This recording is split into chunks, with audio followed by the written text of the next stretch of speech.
नमस्कार, मी यशोदीप शेटे तुम्हा सगळ्यांचं स्वागत करतोय वायडी टॉकमध्ये. मित्रांनो, आज वायडी टॉकमध्ये एक असे गेस्ट मी तुमच्यासाठी घेऊन आलो आहे जे तुम्हाला तुमच्या करिअरमध्ये खूप साऱ्या लाईफ चेंजिंग गोष्टींवरती आज मार्गदर्शन करणार आहेत.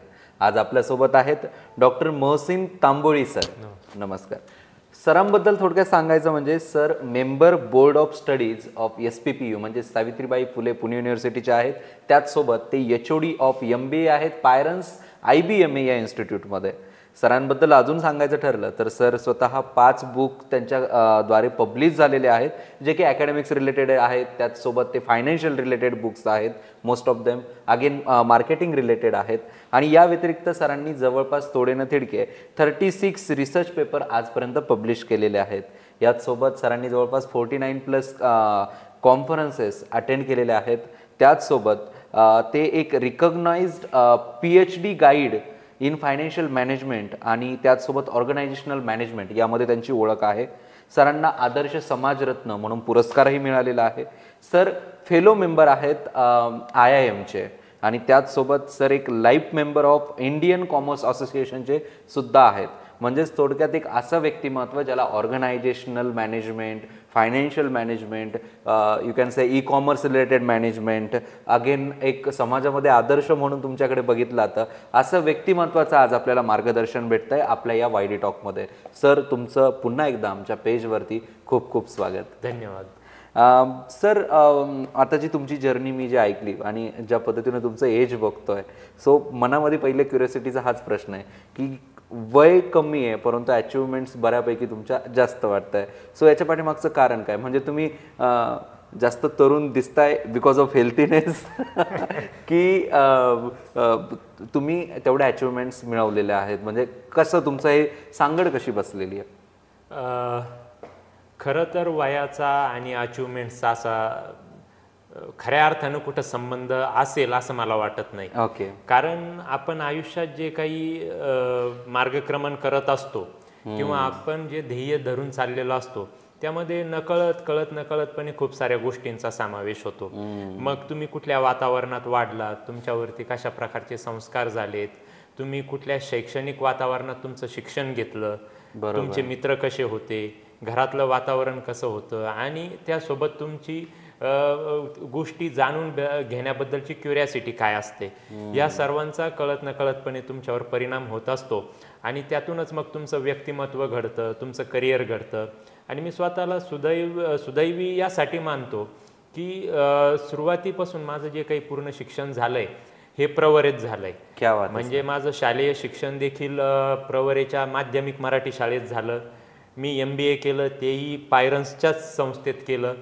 इथे मी 2 वर्ष राहिलो. त्या ठिकाणी मला मिळालेलं माझ्या शिक्षकांचं मार्गदर्शन असेल, शालेय जीवनात माझ्या शिक्षकांनी माझ्यावरती विशेष लक्ष केंद्रित करून माझ्या गुणवत्तेला वाव देण्याचे जे काही प्रयत्न केले होते, अजूनही ते शिक्षक माझ्यासोबत जेव्हा ते कधी ऐकतात की माझ्या यशाबद्दल, ते आवर्जून मला फोन करतात आणि त्यांना जे काही समाधान भेटतं त्यापेक्षा निश्चितच जास्त समाधान मला याचं भेटतं की मी माझ्या शिक्षकांच्या विश्वासात पात्र ठरलो.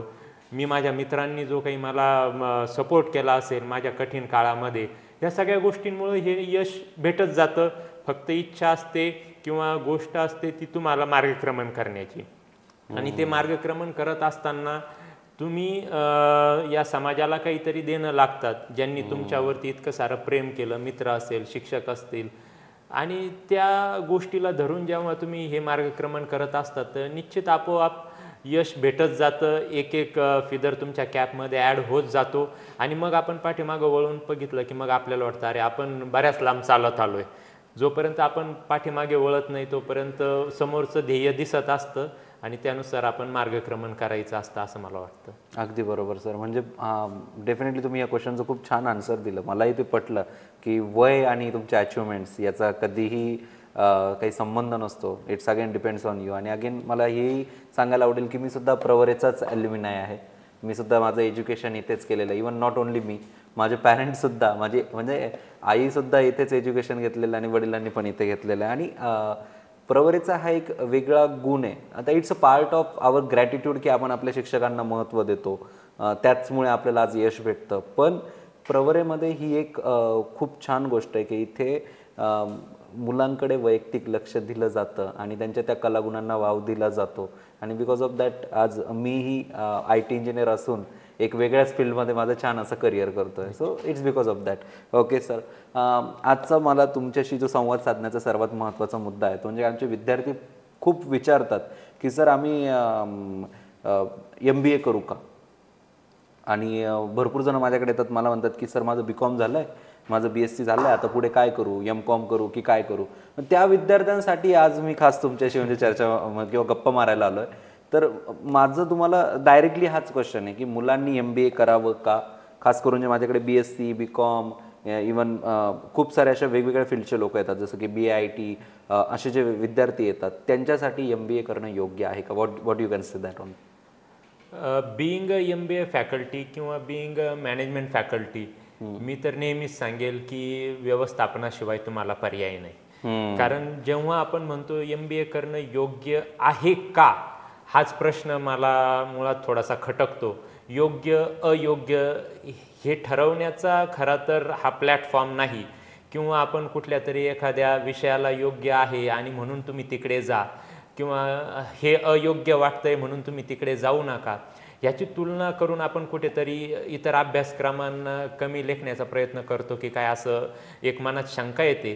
पण जिथपर्यंत MBAचा विषय आहे, तुम्ही याला अशा पद्धतीने विचारू शकता की MBAला आज मार्केटमध्ये काय अपॉर्च्युनिटीज उपलब्ध असू शकतात किंवा MBAचा स्कोप काय असू शकेल. मग जेव्हा आपण असा प्रश्न विचारतो की स्कोप काय असेल, अपॉर्च्युनिटीज काय असतील, तर मग तेही आपल्याला डिफाईन करावं लागेल. मग स्कोप कशाच्या संबंधात तुम्ही डिफाईन करणार, अपॉर्च्युनिटी कशाच्या संबंधित तुम्ही डिफाईन करणार, त्याची व्याख्या आपल्याला करावी लागेल. आणि मग ती व्याख्या करत असताना सर्वसाधारणपणे आपण ग्रामीण भागातील आहोत किंवा शहरी भागातील आहोत त्यांनी काही फरक पडत नाही. बरोबर. आपल्याला कुठला अभ्यासक्रम शिकायचा आहे ह्याचं जवळपास 90% लोकांचं ध्येय एकच असतं की मला तो अभ्यासक्रम पूर्ण झाल्यानंतर एक चांगल्या पगाराची नोकरी मला मिळाली पाहिजे. बरोबर. किंवा मी तो अभ्यासक्रम पूर्ण केल्यानंतर जे काही माझं व्यक्तिगत ध्येय आहे, कदाचित मला स्वतःचा व्यवसाय करायचा असेल किंवा कदाचित मला माझा फॅमिली बिझनेस कॅरी करायचा असेल किंवा कदाचित मला कुणाकडे तरी जाऊन नोकरी करायची असेल, ह्या व्यतिरिक्त दुसरा तिसरा काही उद्देश असेल असं मला वाटत नाही.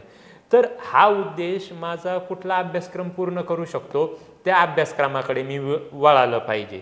आणि तो अभ्यासक्रम निवडताना मी माझ्या क्षमतांचा विचार केला पाहिजे, मी माझ्या कौशल्यांचा विचार केला पाहिजे.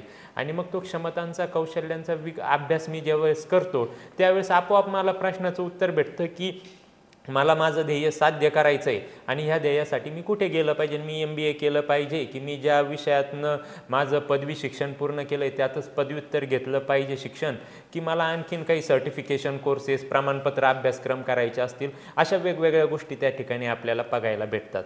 परंतु जेव्हा आपण म्हणतो की स्कोप, अपॉर्च्युनिटीज, त्यावेळेस आपण त्याला सरळपणे मार्केटमध्ये असणाऱ्या रोजगाराच्या संधीशी लिंक करतो.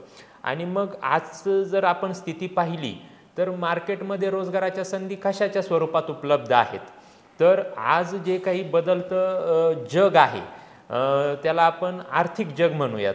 कारण जेव्हा तुम्ही नोकरीच्या बेरोजगारीच्या संधी, बेरोजगारी वाढली आहे किंवा नोकरीच्या संधी कमी झाल्या आहेत, ह्याची जेव्हा आपण उहापोह करतो, आत्ताचं कालचं उदाहरण आहे बांगलादेशमध्ये जो काही सगळी घडामोड झाली त्याचं सगळ्यात महत्त्वाचं कारण म्हणजे त्या ठिकाणी असणारी बेरोजगारी. आणि मग तिथल्या तरुणांमध्ये तो असंतोष निर्माण झाला, आक्रोश निर्माण झाला, ते रस्त्यावरती आले आणि त्यांनी सत्तेला आव्हान केलं. तर ह्या सगळ्या गोष्टी कशामुळे घडतात, तर रोजगाराच्या संधी उपलब्ध नाही आहेत.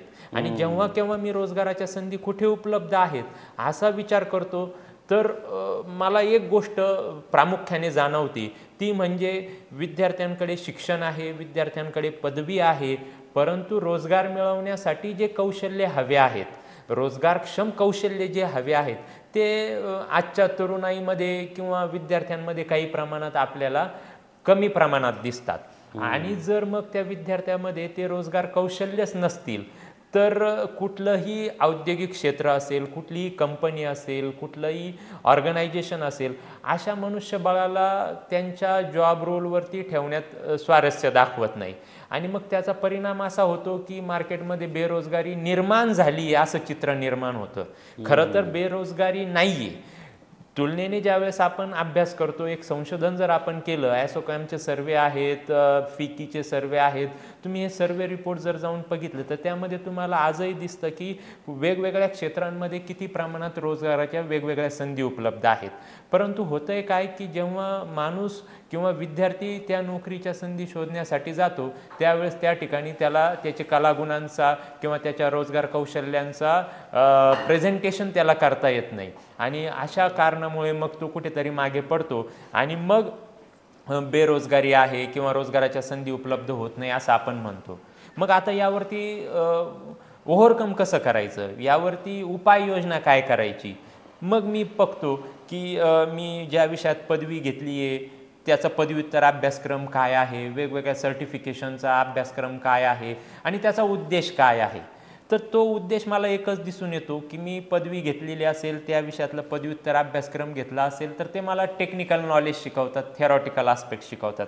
आपणही इंजिनियर आहात, आपण BE केला असेल, ME करण्याचा उद्देश काय असेल, त्या BEच्या पुढचं स्पेशलायझेशन घेऊन तुम्ही त्यामधलं जास्तीचं ज्ञान ग्रहण करण्याचा तुमचा उद्देश असतो. पण जेव्हा केव्हा मी मार्केटमध्ये जातो, मला मुलाखत द्यायची आहे, तर मुलाखत घेणारा माझ्याकडे सुरुवातीला ते पाहतो. सुरुवातीला एकदा पाहिलं की हां ठीक आहे बाबा, याला टेक्निकल नॉलेज आहे, याला कदाचित हा मेकॅनिकल इंजिनियर असेल तर त्या मेकॅनिकलच्या कन्सेप्ट त्याला येत असतील, तो कदाचित सायन्सचा विद्यार्थी असेल तर त्याला त्या फिजिक्सच्या, मॅथमॅटिक्सच्या, केमिस्ट्रीचे काय असेल ते त्याच्याकडे ते ज्ञान अवगत असेल. सिमिलरली हे सगळं झाल्यानंतर कंपनी पाहते की हा माणूस म्हणून किंवा हा कर्मचारी म्हणून माझ्या कंपनीत काम करायला कितपत तयार आहे. आणि मग ते पाहत असताना कंपनी पाहते अरे याचं संवाद कौशल्य कसं आहे, हा एका विपरीत परिस्थितीमध्ये चांगला निर्णय घेऊ शकेल का, ह्याला एखाद्या गोष्टीचं जर मी ॲनालिसिस सांगितलं, आज बदलतं आर्थिक प्रवाह आहे, जागतिकीकरण आहे, रोज नवनवीन देशाचे समीकरणं बदलत आहेत. आपण पाहतोय रशियाचं उदाहरण असेल, आता आपल्या आशियामध्ये आहेत, आपण आता कदाचित 3ऱ्या जागतिक महायुद्धाबद्दल बोलत आहोत किंवा त्याची शक्यता निर्माण झाली आहे. मग त्याचा उद्योग जगतावरती काय परिणाम होईल, ह्या सगळ्या गोष्टी आपल्याला ॲनालाइज करता आल्या पाहिजे. आणि हे ॲनालिसिस करत असताना त्याचा तुमच्या जॉब मार्केटवरती काय परिणाम होणार आहे हे आपण समजून घेतलं पाहिजे. आणि मग हे समजून घेत असताना असा कुठला अभ्यासक्रम आहे जो मला याबद्दल थोडासा वाव देतो, तर त्याचं एकच उत्तर मला भेटतं की तो म्हणजे MBA आहे, मास्टर ऑफ बिझनेस ॲडमिनिस्ट्रेशन आहे. आणि म्हणून मग विद्यार्थ्यांचं मी नेहमी सजेस्ट करतो की आधी स्वतःचं ॲनालिसिस करा. मला कशात आवड आहे, उगाच तांबोळी सर सांगतात हे MBA खूप छान आहे म्हणून MBAला जायचं असं करू नका. माझी आवड मी निवडली पाहिजे आणि त्या आवडीसोबत मग माझ्यामध्ये काय कलागुण आहेत, मग मला नेमकं करायचं काय. कारण ध्येय एकदा की ठरलं मला नोकरी मिळवायची, मग मी नोकरी मिळवताना कुठे गेलं पाहिजे. तुम्ही ME अवश्य करा, मास्टर ऑफ इंजिनिअरिंग करा, मास्टर ऑफ आर्ट्स करा, मास्टर ऑफ सायन्स करा, नक्कीच तुम्हाला ते केलं पाहिजे. कारण त्यातलं थेरॉटिकल नॉलेज तुम्हाला मिळवलंच पाहिजे, त्याशिवाय तुम्ही त्या फील्डमध्ये टॉप करू शकत नाही. पण त्यासोबत व्यवस्थापनाचं आणि प्रशासनाचं नॉलेज असल्याशिवाय तुम्हाला यश मिळण्याची शक्यता फार धुसर होऊन जाते. कारण जेव्हा तुम्ही संघामध्ये काम करता, टीममध्ये काम करता, तर हे गोष्टी तुम्हाला असाव्या लागतात. आणि म्हणून आपण जॉब ऑपॉर्च्युनिटीज ज्यावेळेस म्हणतो, तर जॉब ऑपॉर्च्युनिटीज एका वाक्यात जर सांगायचं म्हटलं तर व्यवस्थापन, प्रशासन म्हणजे बिझनेस मॅनेजमेंट आणि बिझनेस ॲडमिनिस्ट्रेशन 2025मध्ये याचं प्रेडिक्शन असं आहे की ही जी काही इंडस्ट्री आहे बिझनेस ॲडमिनिस्ट्रेशन आणि बिझनेस मॅनेजमेंट ही $250 अब्ज उलाढाल करणारी आहे. तर ह्या एका गोष्टीवरनं तुम्ही अंदाज लावू शकता की यामध्ये जॉब ऑपॉर्च्युनिटीज कशा असतील आणि याचा स्कोप काय असला पाहिजे. आता तुम्ही जे सांगितलं की एवढा स्कोप आहे, जवळपास 250 अब्ज, म्हणजे जवळपास तुम्ही यू कॅन से दॅट की $1 मिलियन आता ती इंडस्ट्री होतीये. मग यावेळेस विद्यार्थ्यांना नक्की पटलं की आता आपण MBAकडे जावं. परंतु एक प्रश्न येतो की चांगलं कॉलेज, चांगलं इन्स्टिट्यूट MBAसाठी आपण कसं निवडावं बा. बरोबर. आता हा खरा तर फार तसा अवघड प्रश्न म्हणता येईल की चांगलं MBA कॉलेज किंवा चांगलं MBA इन्स्टिट्यूट आपण कसं निवडावं. सरळ सरळ त्याची व्याख्या, चांगल्याची व्याख्या करणं मला थोडंसं अवघड जाईल की चांगलं MBA कॉलेज कसं निवडावं किंवा चांगलं MBA इन्स्टिट्यूट कसं निवडावं. परंतु काही गोष्टी अशा आहेत की ज्याचा प्रामुख्याने आपण विचार केला पाहिजे आणि तो विचार फक्त विद्यार्थ्यांनी करून चालणार नाही, तर तो विचार पालकांनी करायला हवा. सोबतच त्या निर्णयामुळं आपल्या घरात आपल्यासोबत जे काही लोक जोडलेले आहेत त्यांनी तो विचार करायला हवा. आता जर ग्रामीण भागातील विद्यार्थ्यांचा विचार जर मी केला, मी ग्रामीण भागातील विद्यार्थ्यांच्या दृष्टीने बोलतोय, कारण आपलं जे काही काम आहे, आपण जे काही ह्या सगळ्या गोष्टी विद्यार्थ्यांना मार्गदर्शन करण्यासाठी आपण वेगवेगळ्या लोकांची मुलाखती घेतात, विद्यार्थ्यांना मार्गदर्शनासाठी आपले वेगवेगळे व्हिडिओज आहेत जे मी पाहिलेत. ह्याचा प्रमुख उद्देश हाच आहे की आपण ग्रामीण भागातल्या मुलांना जास्तीत जास्त करिअरबद्दल कसं जागृत करता येईल. आणि म्हणून मग मी त्या दृष्टीने माझं मत असं आहे की जेव्हा ग्रामीण भागातील विद्यार्थी जो आहे ह्याला अशा गोष्टींचा विचार करायचा असतो तर त्यांनी कॉस्टचा विचार केला पाहिजे. म्हणजे शहरी भागाचा विचार करत असताना किंवा शहरी भागाचा विचार न करता ग्रामीण भागात असं शिक्षण देणारं आपल्याजवळ एखादं शैक्षणिक संकुल आहे आणि ज्यामध्ये आपण अशा प्रकारचं शिक्षण घेऊ शकतो याचा विचार त्यांनी करायला हवा. परंतु ग्रामीण भागात उपलब्ध आहे म्हणून आपण तिथे जायचं का, हाही एक प्रश्न आहे. कारण या प्रश्नांमध्ये बरेचसे काही उपप्रश्न आपल्याला निर्माण होणारे आहेत. आणि शहरी भागात आहे म्हणून आपण शहरी भागाला आपण न्याय देऊ शकतो का, हाही परत एक प्रश्न त्या ठिकाणी निर्माण होईल.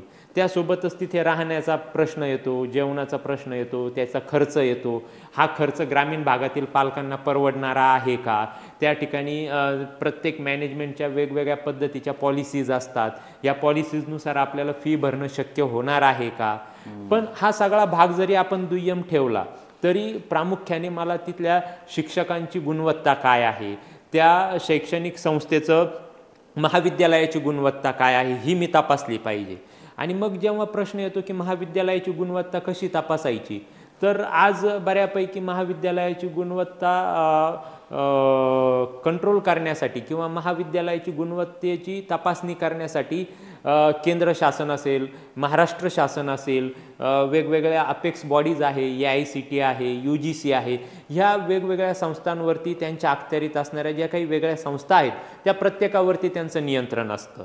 मग UGC जी आहे, UGC काय करते की जे कोणी शाळा, कॉलेजेस, महाविद्यालय असतील त्यातील काही जे कोणी असे गुणवत्ता पूर्ण शिक्षण देतात, गुणवत्तापूर्ण त्यांच्याकडे ज्या पद्धतीचं शैक्षणिक परिचालन होतं, अशा शैक्षणिक संस्थांना 2F आणि 12B सर्टिफिकेशन देतं, जे तुमचं गुणवत्ता सिद्ध करतं. जे विद्यापीठ कायदा, विद्यापीठ अनुदान कायदा 1956च्या अंतर्गत ती प्रोव्हिजन आहे ज्यानुसार तुम्हाला हे सर्टिफिकेशन दिलं जातं.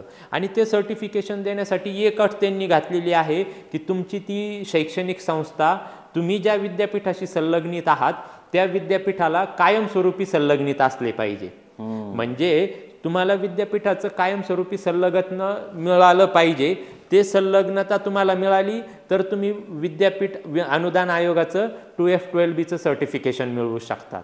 आता विद्यापीठाचं कायम संलग्नता मिळायची असेल तर त्यासाठी तुम्हाला गुणवत्ता आणि तुमचे शैक्षणिक धोरण जे आहे त्या महाविद्यालयाचं, त्या महाविद्यालयाने ठरवलेलं, त्यांच्या विद्यार्थ्यांसाठी ठरवलेलं, ह्याच्यावरती तुम्हाला भर द्यावा लागतो. जी विद्यापीठाची तज्ज्ञ कमिटी येते त्याचं पूर्ण परीक्षण केलं जातं आणि त्यानंतर तुम्हाला कायम संलग्नता द्यायची की नाही याचा निर्णय होतो. त्याचप्रमाणे NAC असेल, आता प्रत्येक इन्स्टिट्यूट बऱ्यापैकी शासनाने त्यांना कंपल्सरी केलंय की प्रत्येक संस्थेने NACचं ॲक्रेडिटेशन घेतलं पाहिजे. पण फक्त NACचं ॲक्रेडिटेशन हाही गुणवत्ता दाखवेल असं नाही. NACचं ॲक्रेडिटेशन घेताना ग्रेड व्यतिरिक्त त्या संस्थेला किती CGPA मिळाला आहे हाही तुम्ही बघितला पाहिजे. साधारणपणे 3 किंवा 3 पेक्षा जास्त CGPA ज्या शैक्षणिक संस्थेला असतो ते गुणवत्तेच्या दृष्टीने आपण त्यावरती रिलायबल, ज्यावरती आपण विश्वास ठेवू शकतो असं आपण म्हणू शकतो. त्यामुळे विद्यार्थ्यांनी, पालकांनी हेही बघितलं पाहिजे का NACच्या ग्रेड मिळत असताना त्यांनी विचारलं पाहिजे CGPA किती आहे तुमच्या संस्थेला, किती CGPA स्कोर आला, मग तो 3 आहे का 3 पेक्षा जास्त आहे की 3 पेक्षा कमी आहे. 3 पेक्षा कमी असेल तर निश्चितच तिथं सुधारणेला खूप सारा वाव आहे. तिथे तिथली सिस्टीम जी असेल, शिक्षणाची पद्धती असेल, त्यामध्ये वाव आहे म्हणून त्यांना तो 3पेक्षा कमी असतो. आणि जेव्हा 3 किंवा 3पेक्षा जास्त असतो तर ते आपण असं म्हणूयात की जे काही विद्यापीठाला, जे काही शासनाला अपेक्षित आहे त्यानुसार त्या संस्थेचं ध्येय धोरण चालू आहे आणि ते व्यवस्थित मार्गक्रमण करतायत, अशा पद्धतीने आपण अशा संस्थेची निवड केली पाहिजे. त्यानंतर त्या ठिकाणी असणारा स्टाफ असेल, मग त्या शिक्षक असेल, शिक्षकेतर कर्मचारी असेल, ह्याचाही आपण विचार केला पाहिजे. मग शिक्षक आहेत तर शिक्षकांची संख्या ठरवून दिलेली आहे विद्यापीठाने, AICTEने. एका विद्यार्थ्यामागं शिक्षकाचं किती प्रमाण आहे हा विचार आपण केला पाहिजे. त्यासोबतच त्या शिक्षकांचे आपण बघितलं की किती रिसर्च पब्लिकेशन्स त्यांचे पब्लिश झालेले. कारण शिक्षणाव्यतिरिक्त शिक्षकांना जर गुणवत्तापूर्ण शिक्षण द्यायचं असेल तर त्या शिक्षकाचं देखील रिसर्चमध्ये कॉन्ट्रीब्युशन असलं पाहिजे, त्याचं ॲकॅडमिक्समध्ये कॉन्ट्रीब्युशन असलं पाहिजे. जे काही विद्यापीठाचे ॲकॅडमिक प्रक्रिया चालते त्याच्यामध्ये त्याचा सक्रिय सहभाग असला पाहिजे. विद्यार्थ्यांसाठी त्या ठिकाणी ज्या काही चालू घडामोडी आहेत या चालू घडामोडींसाठी कितपत संधी उपलब्ध करून दिल्या जातील अशा महाविद्यालयाचा मी विचार केला पाहिजे. त्या ठिकाणी नियमित अंतरावरती विद्यार्थ्यांसाठी सेमिनार्स ऑर्गनाईज केलेले पाहिजेत, कॉन्फरन्सेस ऑर्गनाईज केलेले पाहिजेत, इंटरनॅशनल एक्सपोजर विद्यार्थ्यांना दिलं पाहिजे. मला सांगताना अभिमान वाटतो की माझ्या पायरन्समध्ये आम्ही 2022 साली इंटरनॅशनल कॉन्फरन्स ऑर्गनाईज केली होती प्रोव्हेस युनिव्हर्सिटी अमेरिकेसोबत. तर ह्या सगळ्या गोष्टी आहेत ज्या गोष्टींचा आपण विचार करून अशी संस्था निवडली पाहिजे जेणेकरून माझं सर्वांगीण विकास होईल. मी जे काही माझं ध्येय निवडलेलं आहे करिअरच्या दृष्टीने असेल, जॉब ऑपॉर्च्युनिटीजच्या दृष्टीने असेल, ते मला फुलफिल करता येईल आणि त्यासोबत माझ्या पालकांच्या खिशालाही ते परवडेल. तर ह्या सगळ्या गोष्टींचा विचार करून मी माझी चांगलं MBA कॉलेज असेल तुमच्या भाषेत किंवा MBA इन्स्टिट्यूट असेल त्याचा विचार करायला हवा. ओके. आणखीन एक महत्त्वाचा एक प्रश्न येतो सर, म्हणजे की आता आपण कॉलेज कसं निवडायचं ते बघितलं, पण आता सगळं झालं, या ठिकाणी आलो आपण, चांगलं एज्युकेशन भेटलं, MBA एखाद्या कॉलेजमध्ये चांगलं घेतलं, परंतु आता तुम्ही बोलताय ज्या पद्धतीने 250 अब्ज आज 2025मध्ये मॅनेजमेंटमध्ये, बिझनेसमध्ये हा स्कोप येतो आहे, पण त्याच वेळेस मनामध्ये एक प्रश्न येतो जो की माझे खूप सारे व्ह्युअर्स कमेंटमध्ये विचारत असतात, तो म्हणजे काय, AI, अपडेटेड टेक्नॉलॉजीज हे जॉब खातील बुवा, म्हणजे जॉब खातील इन द सेन्स म्हणजे जॉब कमी करतील बुवा. तर याबद्दल तुमचे विचार काय आहेत? बिकॉज तुम्ही भरपूर सारे रिसर्च पेपरमध्ये पण काम केलेलं आहे, बुक्समध्ये तुम्ही त्या ठिकाणी पब्लिश केलेले आहात, तुम्ही ऑलरेडी बोर्ड मेंबर आहात, तुम्ही तुमच्या अनुभवानुसार तुम्ही जे आत्तापर्यंत जो काही अनुभव बघितला आहे त्यानुसार आता येणारं AI, अपडेटेड टेक्नॉलॉजीज याने विद्यार्थ्यांच्या जॉब्सवरती काय परिणाम होऊ शकतात? ही भीती वाटणं साहजिक आहे, परंतु ही भीती निरर्थक आहे असं माझं स्पष्ट मत आहे. कारण ह्याचं उदाहरण घ्यायचं म्हटलं तर आपल्याला 90च्या दशकात जावं लागेल, जेव्हा भारतामध्ये संगणक क्रांती झाली.